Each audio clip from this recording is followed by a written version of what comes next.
Baiklah, Assalamualaikum warahmatullahi wabarakatuh. Perkenalkan, nama saya Indri Yolanda dari PGMI 6B. Baiklah, di sini saya akan menjelaskan tentang pengembangan dari silabus. Baiklah, yang pertama saya akan menjelaskan tentang pengertian dari silabus itu sendiri. Silabus adalah rencana pembelajaran untuk satu semester, di mana di dalamnya terdapat standar kompetensi, kompetensi dasar, tujuan pembelajaran, kegiatan pembelajaran, media dan sumber serta alat evaluasi yang digunakan. Dalam hal pembelajaran tematik, maka silabus dikembangkan untuk pembelajaran satu tema satu silabus.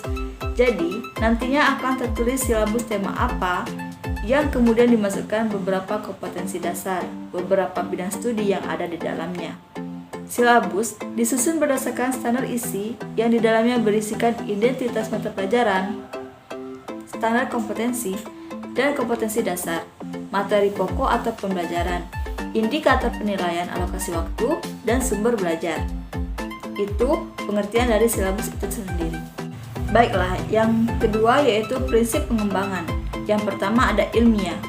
Keseluruhan materi dan kegiatan yang menjadi muatan dalam silabus harus benar dan dapat dipertanggungjawabkan secara keilmuan. Yang kedua, relevan.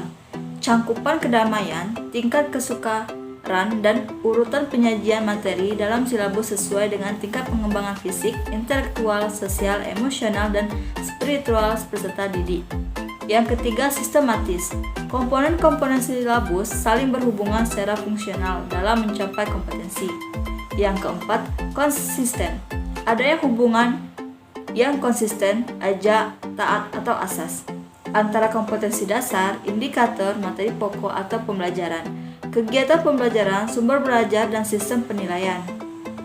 Yang kelima ada memadai. Cakupan indikator atau materi pokok atau pembelajaran kegiatan, pembelajaran sumber belajar, dan sistem penilaian cukup untuk menunjang pencapaian kompetensi dasar. Yang keenam, aktual dan konseptual. Cangkupan indikator, materi pokok atau pembelajaran, kegiatan pembelajaran, sumber belajar, dan sistem penilaian. Yang ketujuh, fleksibel. Keseluruhan komponen silabus dapat mengakomodasi keragaman peserta didik serta dinamika perubahan yang terjadi di sekolah dan tuntunan masyarakat. Yang ke-8, penyeluruh. Komponen silabus mencakup keseluruhan ranah kompetensi, baik kognitif, afektif, maupun psikomotor. Selanjutnya yang ketiga yaitu landasan pengembangan silabus. Ada dua landasan dari pengembangan silabus. Yang pertama, Peraturan Pemerintah Republik Indonesia Nomor 19 Tahun 2005 tentang Standar Nasional Pendidikan Pasal 17 Ayat 2. Sekolah dan komite sekolah atau madrasah dan komite madrasah mengembangkan kurikulum tingkat satuan pendidikan dan silabusnya berdasarkan kerangka dasar kurikulum dan standar kompetensi kelulusan. Di bawah supervisi Dinas Kabupaten atau Kota yang bertanggung jawab di bidang pendidikan untuk SD, SMP, SMA, dan SMK, dan departemen yang mengenangani urusan pemerintahan di bidang agama untuk MI, MTS, MA, dan MAK. Yang kedua, Peraturan Pemerintah Republik Indonesia Nomor 19 Tahun 2005 tentang Standar Nasional Pendidikan Pasal 20. Perencanaan proses pembelajaran meliputi silabus dan perencanaan pelaksanaan pembelajaran yang memuat sekurang-kurangnya tujuan pembelajaran, materi ajar, metode pengajaran, sumber belajar, dan penilaian hasil belajar. Selanjutnya D. Komponen silabus. Yang pertama ada identitas silabus, yang kedua standar kompetensi, ketiga kompetensi dasar, keempat materi pokok pembelajaran, kelima kegiatan pembelajaran, keenam indikator, ketujuh penilaian, selanjutnya alokasi waktu dan sumber belajar. Itulah kompetensi-kompetensi dalam silabus. Yang kelima yaitu manfaat dari silabus. Silabus memiliki manfaat bagi guru. Selain itu, menjadi pedoman pengembangan perangkat pembelajaran di kelas, dari mulai perencanaan, pengaturan kegiatan pembelajaran, dan penilaian. Selain itu, menjadi sumber utama dalam penyusunan rencana pembelajaran berkaitan dengan standar kompetensi maupun satu kompetensi dasar. Selanjutnya, yang keenam yaitu penanggung jawab pengembangan silabus. Yang pertama ada guru.